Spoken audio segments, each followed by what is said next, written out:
Yup, we're talking about Stardew again. Wait, it's for a different reason,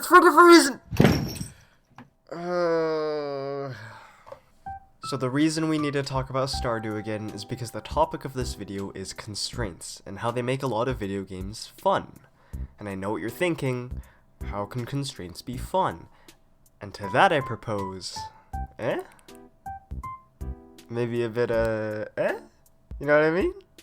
That was a joke. I want to be very clear that this was a joke. Everyone in my life, I am joking. This is joke alert.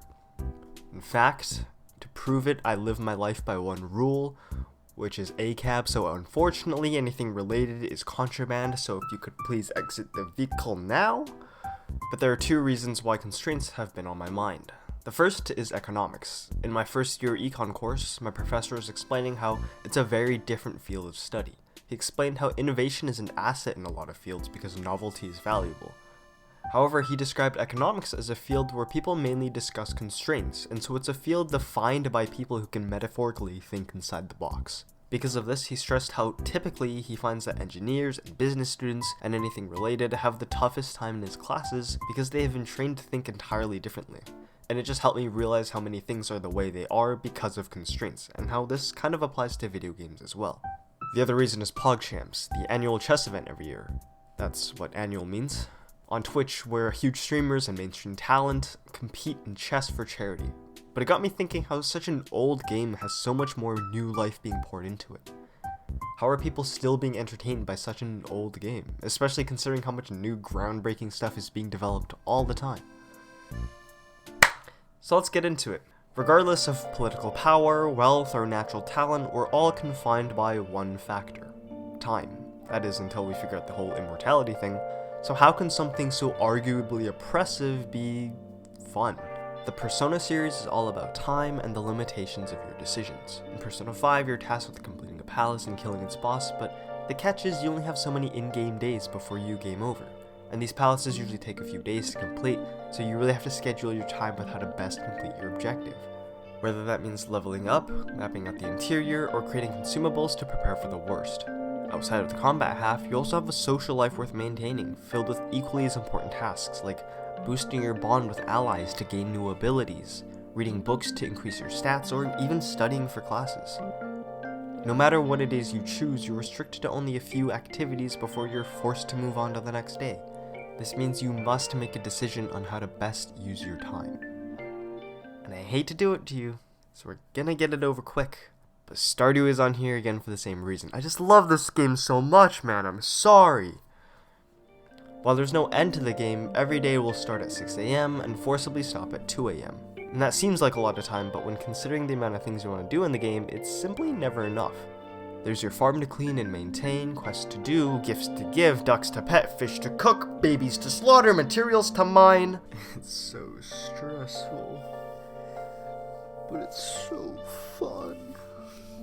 And this is the most evident in the first several hours of the game, when you're not only restricted by time, but also the most constricted by your own energy bar. When running out of energy, you pass out, lose money, and possibly even valuable items. But while you're doing all these cool things, it always feels like you're bargaining for more time. More time to talk to the cute colored hair girls, and more time to catch legendary fish, whatever it is you're trying to do. And this is the interesting part of it all. As you finish up development, all of that kinda fades. Suddenly, once it feels like you have all the time in the world and you have fewer restrictions, the game becomes far less interesting. As you end days earlier instead of being forced to, it sets in that time isn't really an antagonist in this game. In a way, it's your biggest ally. That's what makes these games interesting. Persona 5 wouldn't be close to the game it is if your bitch of a cat let you go out whenever you wanted. I also found that when getting the massage ability that gives you an extra time slot, the decisions I made felt far less meaningful. The game keeps you inside the box, but that box shouldn't be viewed as a prison, it's the playground. Since time is so restrictive in these games, all your actions are filled with so much meaning that no decisions you make feel like a waste of time because it all moves you towards a central goal. But time isn't the only limitations put in games. Some aren't in-game mechanics. Every game has an art style which is restrained by many real-world elements, whether it's technology, time, or in some cases, ability. Undertale is a good example of an art style that's been constrained. It's a beautiful game about choice, morality, and consequences, but when you look at it at face value, Aw, she's ugly! and this is somewhat intentional. Toby Fox, the creator, explained that there's a kind of psychological thread that allows players to feel more connected to characters who are drawn simply rather than in detail.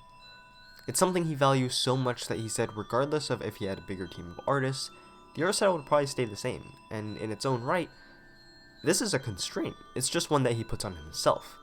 And I still think it's an important point worth mentioning since it allowed him to focus on so many more important things in the game that made it the phenomenon it is today. From the hilarious writing to the unconventional combat system, and of course, the 101 song soundtrack. It's all a testament to Fox's ability to constrain his art style in order to 1. Better connect to players, and 2. Focus on what really impacts the game. Also, this isn't to say that the game is actually ugly. Like, fuck, dude. Look at this shit. And come on now.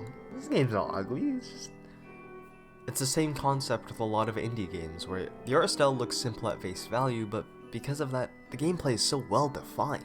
Celeste has an entire mini section where you play a smaller version of the game, but with entirely different levels. To be honest, I played a full hour of this mini section before I realized this isn't the core game, because it's just so well done. It completely revamps the level design and maneuverability now that the stage has far less area to work in. Where Celeste is typically a much more platformy and side-scrolling game, these mini-levels feel more like a puzzle than anything else. I think 2D platformers might be the best examples of this. Celeste, Sonic Mania, Downwell, these games look so simplistic on the surface, yet it allows for level design and gameplay to speak for itself and become something amazing. On top of that, they really don't have that many controls or mechanics, so it allows for a very unique kind of mastery. Getting over it with Bennett Foddy is arguably the same idea. It really allows for one control, to move your hammer. Its restrictive gameplay and the dire consequences make it that much more entertaining. It's fun because of the fact you're restricted to such few movements. Figuring out how to move the funny looking bald man and getting better at it is the whole appeal, because it's so unforgiving with punishment as well. One wrong move and you're at the bottom of the mountain again. A really good example of limited gameplay demonstrating tremendous skill is in the 2D retro Mario games. These games were incredibly unforgiving in comparison to the newer entries, and it had this essence of either you're good at this game or you're not. Making it harder was the limiting moveset. In the classic games you could run, jump, and occasionally duck and slide. In the more recent 2D games, Mario can jump, triple jump, ground pound, twirl, super jump, hold an object, spin jump, and so much more! While mastering this versatility is of course very hard, having the ability to use it at all makes his movement easier in a sense. For example, take Cuphead. The game is, of course, notoriously difficult, but what makes it a million times easier is the parry ability. The simple addition of another mechanic makes this game more forgiving. Similarly, with Mario, the twirl or ground pound gives the player a few extra frames of airtime to better figure out their next move. Speedrunning might be the best example of what I'm talking about. If we look at Mario again, the fastest speedrun right now is under 19 minutes for a warpless run. That is one where you play through every single level.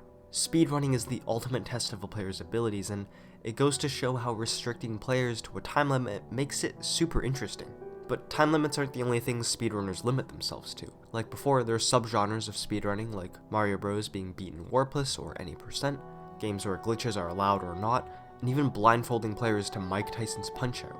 It's all evidence that skilled players will ultimately create their own restrictions to up the ante, to make it more fun. And this was my point with chess. A chessboard is only 8 by 8 squares, and pieces can only move in certain ways. There are legal and illegal moves, and many limits like no repeating the same 3 moves. But there are literally trillions of different ways a chessboard can turn out. Numberphile has a really good video on this, where the expert explains that the first move has 20 possibilities, while the second move has 400, and by the 4th move there's already 197,000 different possibilities that could have happened. While chess certainly doesn't have as many moves as there are atoms in the universe, we consider all games of chess that have ever been played in history, then that is only a tiny fraction of all the possible games of chess there are to play. It's an incredibly limiting and restrictive game, but I think that's what makes it fun. It's a never-ending game of humans trying to be computers, trying to figure out the best moves possible, and it's also fun for shit like this. Right away, so I'm not sure that I like the variational approach here. No, please don't. It's too soon. It's too soon, Hikaru. We didn't even reach a climax.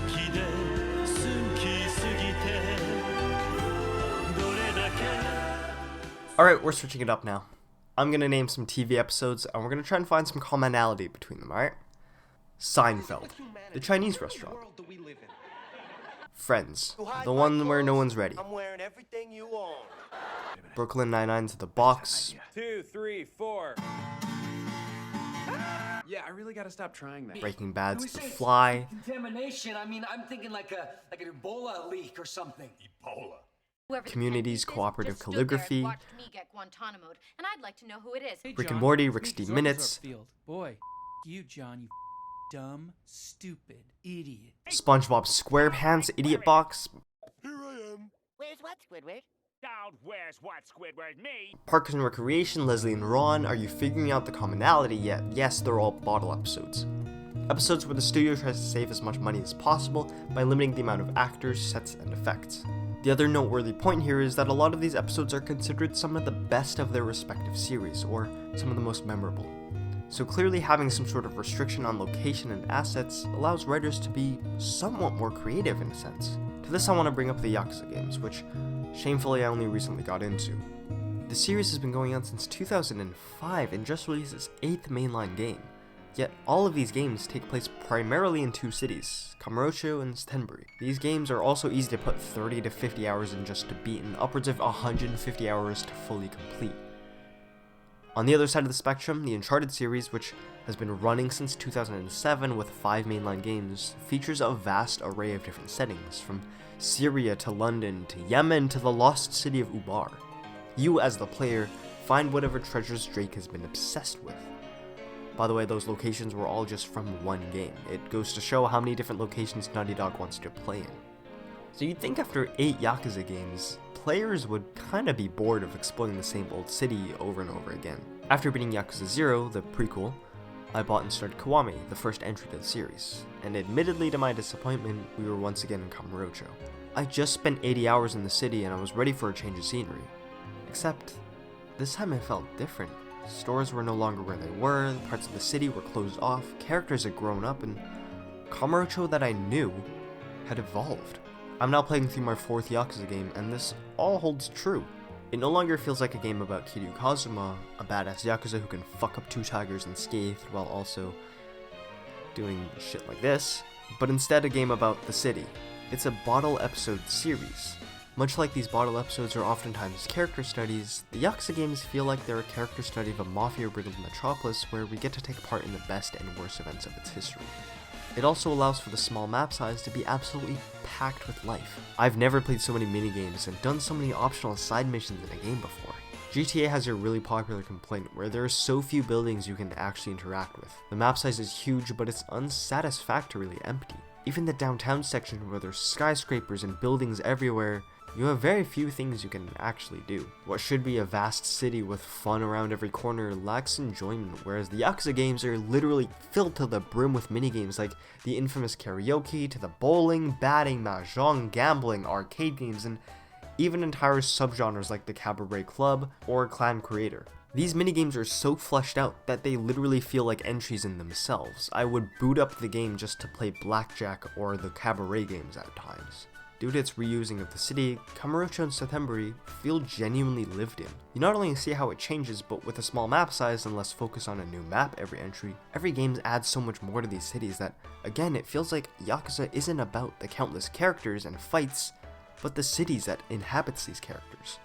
And I gotta add on, I think the globetrotting in Uncharted is fun and all, but man, that chapter in Uncharted 4 when it's just you and Elena and it feels like a miniature bottle episode, that's the good shit.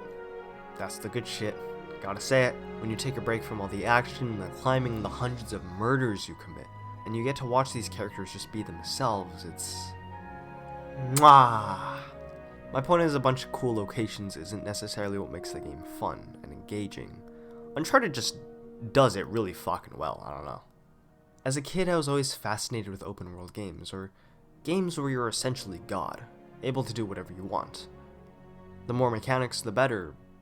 As I've grown up a bit, I think I've been much more fascinated by developers who can think inside of the box. Games like Baba Is You, where the mechanics are all logic and text-based, and even now, having played through 3 Yakuza games, I've realized how necessary things like limited weapon durability is, and it makes me more fond of the games I didn't like for the same reasons. Every game has a kind of constraint, but it's the really innovative developers who can turn it into something interesting rather than annoying.